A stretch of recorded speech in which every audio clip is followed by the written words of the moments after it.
বারুইপুর কাণ্ডে আহত পুলিশকে দেখতে হাসপাতালে মুখ্যমন্ত্রী শুভেন্দু অধিকারী। বাইপাসের ধারে একটি বেসরকারি হাসপাতালে ভর্তি আহত পুলিশ কর্মী।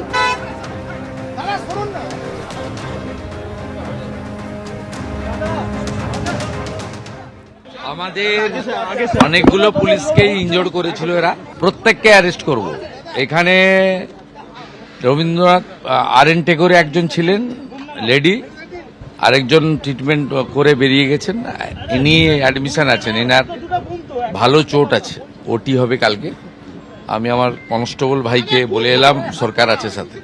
মহিলা কনস্টেবল ভর্তি আরএন টেগোরে, উনি এখন ঠিক আছে, উনার রিপোর্ট নিলাম আমি, ঠিক আছেন। ওনার কালকে ওটি হবে, ওনার সিরিয়াস আছে, ওনারও সিরিয়াস ছিল কিন্তু he now out of danger. ইনার কালকে ওটি হবে বলে এলাম। পুরো ডিপার্টমেন্ট সাথে আছে, সব গুন্ডাকে ধরা হবে। ওখানে যারা নেতাগিরি মাতব্বরি করেছে হবে, প্রত্যেক কাউকে ছাড়া হবে।